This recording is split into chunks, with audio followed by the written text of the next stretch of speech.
Hello everybody, it's Hater. Welcome back to another Destiny 2 build video, and today we're going to be continuing my series of Grandmaster Nightfall builds for each class each week. Last time we talked about 2 builds for the Warlock that can carry your Glassway Nightfall. This time we are going to be moving on over to the Titan and talk about 2 builds you can run that can either absolutely devastate the champions and wyverns, or buff your teammates with void overshields and extra damage. So if you guys are into that kind of thing and want to show some support, then give the video a like, comment down below if you cleared the Glassway Nightfall after using my build, and subscribe to the channel so you'll be up to date whenever a new build video comes out. We're going to be uploading even more Grandmaster Nightfall content as the season progresses.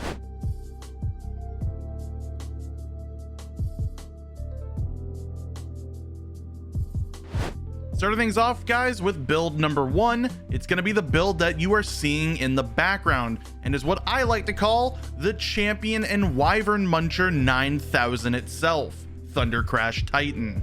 This, combined with the exotic chest piece Curious of the Falling Star, is going to allow us to deal a massive amount of damage in one hit with our super. Perfect for those high health wyverns and those pesky champions.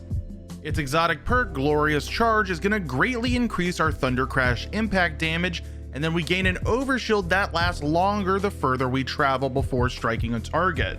What our main focus is going to be while using this exotic in our build is we're looking to take down a lot of champions or even a lot of wyverns when we're in that final room. Once an enemy's been hit by Divinity or Weaken effect from a tether, we Thundercrash right in and just blitz right through it. By the end of this video, I was able to get a solid 25-minute run from start to finish. So if you guys have a support build nailed down for your team, you can rock a Thundercrash Titan and just blitz right through everything. But enough of me hyping up the exotic chest piece and the subclass itself, let's talk about the armor and the mods we'll be pairing with this build. And if you watch my Warlock video, this is going to be very similar to the Well of Radiance build that I talked about. Starting off over at the helmet, we're going to be using Volatile Flow in this so that when we pick up a Void Elemental Well, it's going to give our Void weapons volatile rounds. Something that Bungie introduced into the new Grandmasters this season is an acute burn.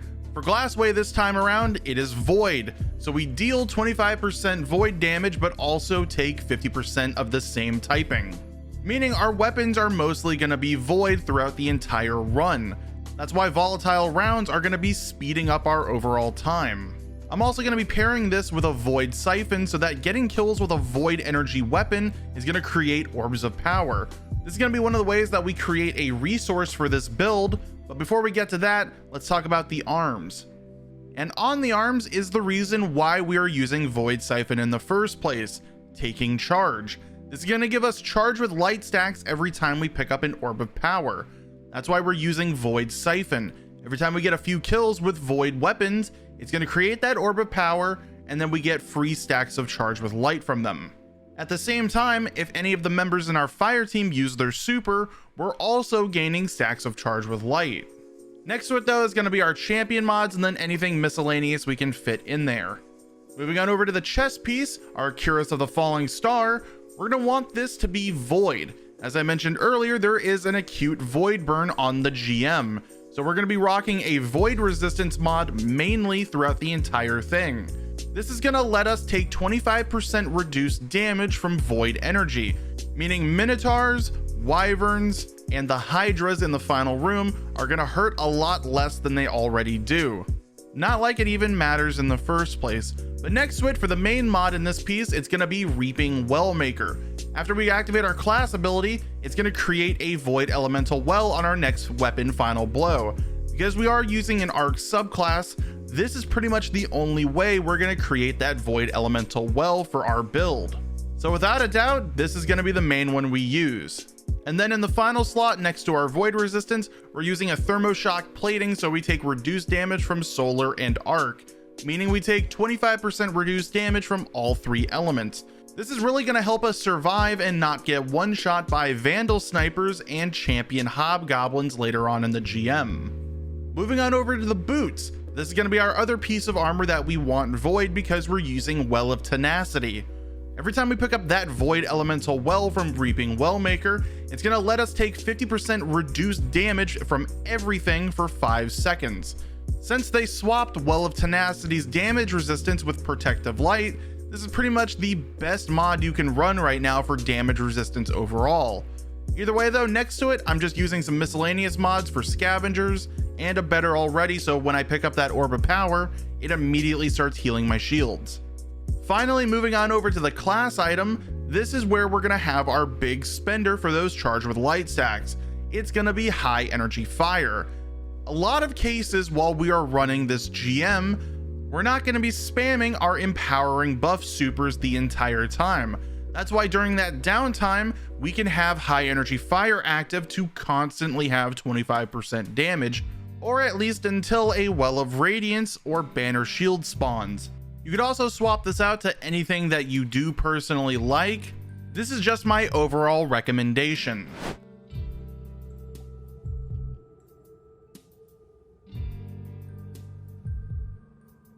Now for build number 2, which in my opinion is more boring than just munching champions with Thunder Crash, but it has to be talked about anyways, that being everyone's favorite Void 3.0 build. I know, Season 16's artifact is just too heavily Void focused to not talk about it. But in this build, we're going to be able to create volatile rounds, Void Overshield, and protect our teammates and provide a 40% damage buff quite often. And to start things off, for the 2 exotics that you could run with this build, the first one is going to be Ursa Furiosa. Without a doubt, if you're running Banner Shield, Ursa Furiosa, returning 50% of your Banner Shield energy back every time you use your Banner Shield is quite useful when you're dealing with 8 Overload champions, 8 Wyverns, and 8 anti-barrier champions on top of 2 bosses. So if you want to take the smooth and easy route, Ursa Furiosa is definitely going to be one of the key players in your build. But if you want to play around and try to have a little bit more fun, you can change it up for the Heart of Inmost Light so that whenever you use an ability, it empowers the other 2, giving them more ability energy and more damage or health if it's your barricade. Either of these 2 exotics are going to pretty much give you the exact same result, and it's going to keep your mods and subclass the exact same.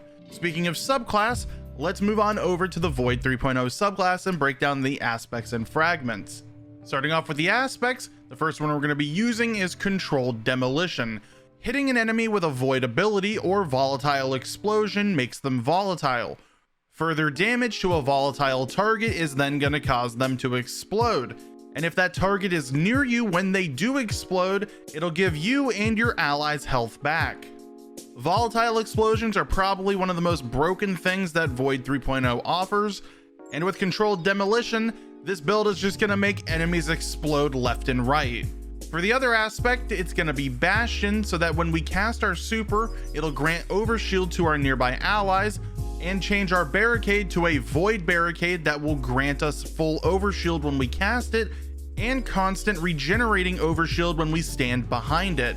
In GM content, this is probably the best aspect of the entire game to run, because it basically gives a Titan a better Warlock Rift.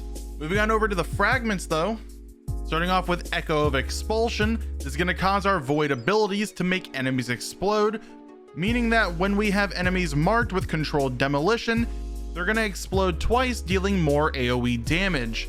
Next, we're going to be pairing that with Echo of Instability so that defeating enemies with our grenades are also going to grant our weapons volatile rounds on top of volatile flow. Then finally, we're going to finish it off with Echo of Remnants so that our lingering grenade effects, aka in this case, the Vortex Grenade, it's going to last even longer. Something that you might notice is that we're not using Echo of Starvation to gain Devour. That's because in this kind of scenario, you're really not going to be proccing Devour too often and maintaining it too often, so we just substitute it for more AoE damage and Void Overshields. And to keep up the momentum, we're going to jump immediately right into the Armor Inspect so we can break down what mods we'll be using in our loadout. And something you're going to notice is that it's going to be pretty similar to the first build, except we're changing 2 things. Starting off with the helmet, it's going to be the exact same thing with volatile flow to give us volatile rounds every time we pick up a void elemental well, but with an ammo finder instead of void siphon because we're not using charge with light in this build. Moving on over to the arms, this is where it's going to be different because we're using Font of Might. Now that we're using a void subclass, we can pair our void elemental wells with Font of Might to give us 25% more damage for 10 seconds instead of high energy fire, and it will stack with any empowering buff that anyone brings to the team. Moving on over to the chest piece, and this is going to be the exact same thing as the Thunder Crash build with a void resistance to give us 25% reduced damage from void, thermoshock plating to reduce solar and arc damage by 25%, and reaping Wellmaker so that when we get a kill with our weapon after using our class ability, it'll create a void elemental well to use on volatile flow, Font of Might, and Well of Tenacity. Speaking of Well of Tenacity, moving on over to the boots, it's also going to be a print of our Thunder Crash build with Well of Tenacity at the end, so we take 50% reduced damage for 5 seconds after picking up a Void Well, and then some miscellaneous mods to go with the build. Finally, moving on over to the class item, this is also where it's going to change up a little because we're using the mod Elemental Ordnance so that we have another way of creating a Void Elemental Well besides Reaping Wellmaker. Then next to it, we're using Overload Grenade so that we have an extra way to overload those Minotaurs than just using our weapons. And then I'm also using a Bomber that you could trade out for something like Loosen Finisher or whatever you like in your build.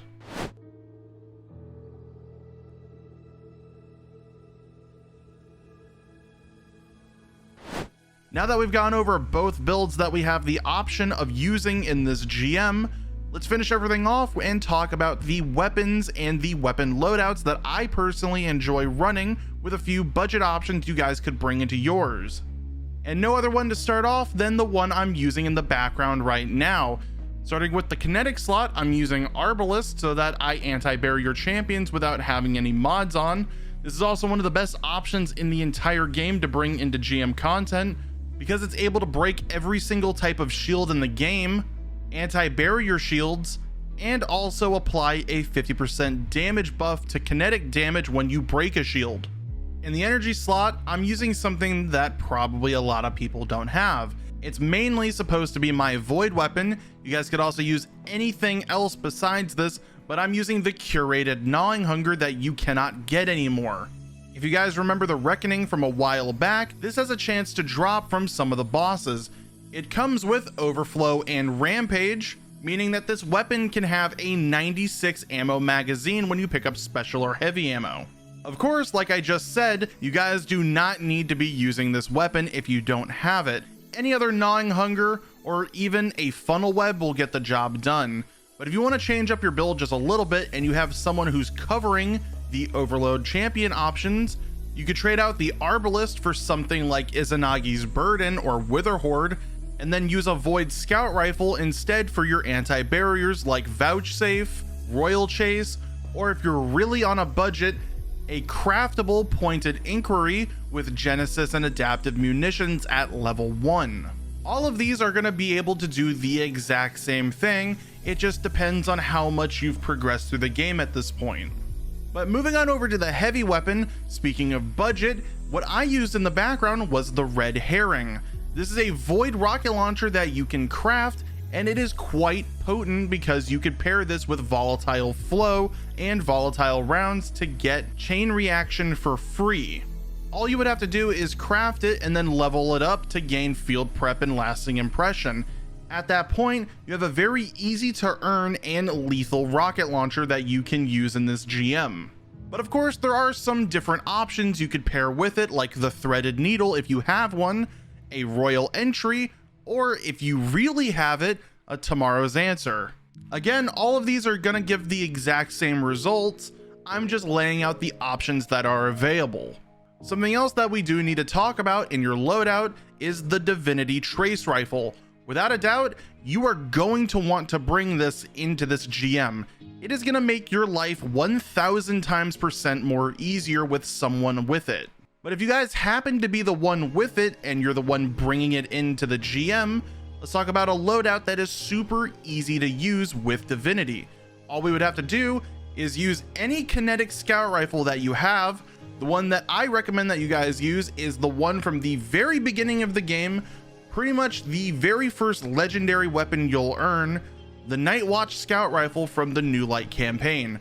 You get overflow with explosive payload curated right on it, and this thing is an absolute monster.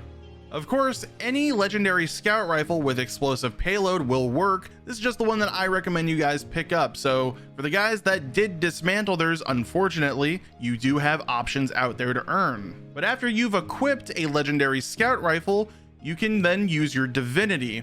I also like pairing my red herring with divinity because what you can do is fire your lasting impression rocket, spray divinity, and then the explosion will go off, gaining the benefits from divinity's bubble. Overall though guys, that is going to be the builds in today's video.